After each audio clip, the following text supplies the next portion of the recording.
जगन्नाथ मंदिर हिंदू धर्म के प्रमुख आस्था केंद्रों में से एक है। पुराणों में इस स्थान को धरती का वैकुंठ बताया गया है। जगन्नाथ मंदिर भगवान विष्णु के 4 धामों में से एक है। हालांकि जितनी रहस्यमयी घटनाएं इस धाम में होती हैं और जितनी कहानियां इस मंदिर को लेकर कही जाती हैं, उतनी और किसी विष्णु धाम को लेकर नहीं कही जाती। इस मंदिर से जुड़े कुछ रहस्यों और हनुमान जी से जुड़ी जगन्नाथ धाम की एक रोचक कहानी के बारे में आज हम आपको जानकारी देंगे। पौराणिक कथाओं के अनुसार पुरी में जब जगन्नाथ धाम बना तो इसके दर्शन के लिए न केवल मनुष्य बल्कि देवी देवता और गंधर्व भी आए।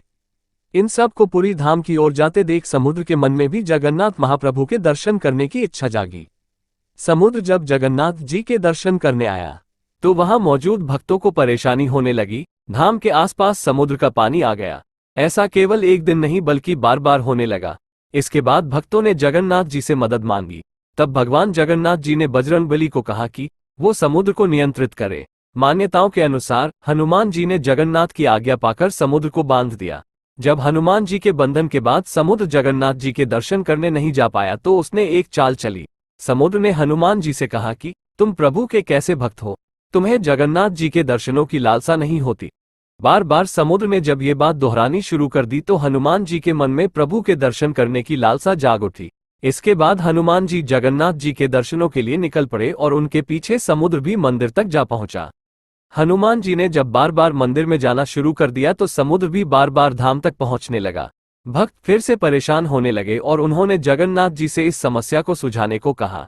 इसके बाद जगन्नाथ जी ने हनुमान जी की इस आदत को छुड़वाने के लिए समुद्र के निकट उनके पैरों में सोने की बेड़ियां बांध दी।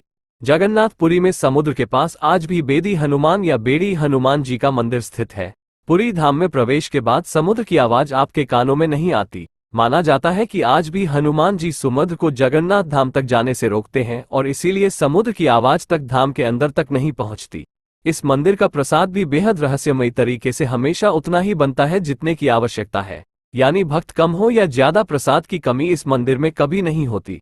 आपने कई मंदिर के शिखर या गुंबद पर पक्षियों को बैठे देखा होगा या फिर मंदिर के ऊपर से उड़ते देखा होगा, लेकिन पुरी धाम में ऐसा कुछ नहीं होता। ना ही मंदिर के ऊपर पक्षी बैठते हैं और ना ही मंदिर के ऊपर से उड़ते हैं। यहाँ तक कि हवाई विमान भी मंदिर के ऊपर से नहीं उड़ाया जा सकता। इस मंदिर से जुड़ा एक रहस्य जिसके बारे में अधिकतर लोग जानते हैं वो ये है कि मंदिर के शिखर पर लगा ध्वज हमेशा हवा के विपरीत लहराता है।